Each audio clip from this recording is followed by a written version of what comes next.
ત્યારે ભાવનગરમાં હોળી ધૂળેટી પર્વને લઈને પોલીસ પણ એલર્ટ મોડમાં આવી ગઈ છે। ત્યારે પોલીસ દ્વારા હોળી ધૂળેટીના પર્વની ઉજવણીને લઈને એક્શન પ્લાન તૈયાર કરાયો છે। ત્યારે પોલીસ દ્વારા અસામાજિક પ્રવૃત્તિ રોકવા 8 ચેકપોસ્ટ ઊભી કરવામાં આવશે।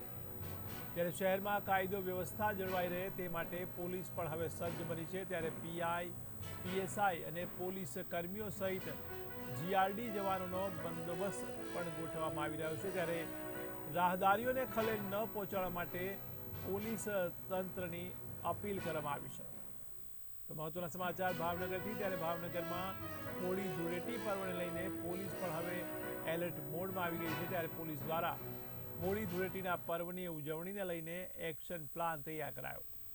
ત્યારે પોલીસ દ્વારા અસામાજિક પ્રવૃત્તિ રોકવા 8 જેટલી ચેકપોસ્ટ પણ ઊભી કરવામાં આવી રહી છે। ત્યારે શહેરમાં કાયદો અને વ્યવસ્થા જળવાઈ રહે તે માટે પોલીસ પણ હવે સજ્જ બની છે। તો પીઆઈ, પીએસઆઈ અને પોલીસ કર્મીઓ સહિત જીઆરડી જવાનોનો બંદોબસ્ત પણ ગોઠવવામાં આવી રહ્યો છે। ત્યારે રાહદારીઓને ખલેલ ન પહોંચાડવા માટે પોલીસે લોકોને અપીલ કરી છે। ભાવનગર જિલ્લામાં અલગ અલગ જગ્યાએ 13 અને 14 માર્ચ 2025ના રોજ હોળી અને ધૂળેટીનો ઉત્સવ મનાવવામાં આવશે।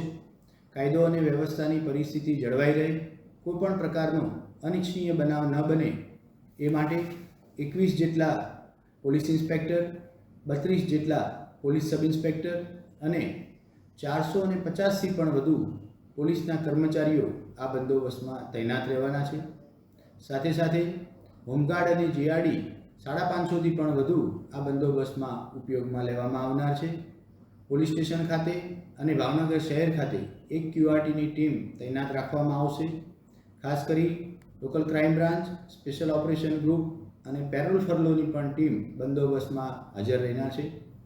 ખાસ કરી અલગ અલગ જગ્યાએ જે જાહેર રોડ ઉપર અથવા સોસાયટીના કોમન પ્લોટ પર હોળી ધૂળેટીનો જે ઉત્સવ મનાવવામાં આવતો હોય છે એ બાબતે ભાવનગર જિલ્લાના તમામ નાગરિકોને એવો અનુરોધ કરવામાં આવે છે કે આપણે ધાર્મિક ઉત્સવની ઉજવણીમાં કોઈને પણ અગવડ ન પડે એ ખાસ ધ્યાન રાખશું।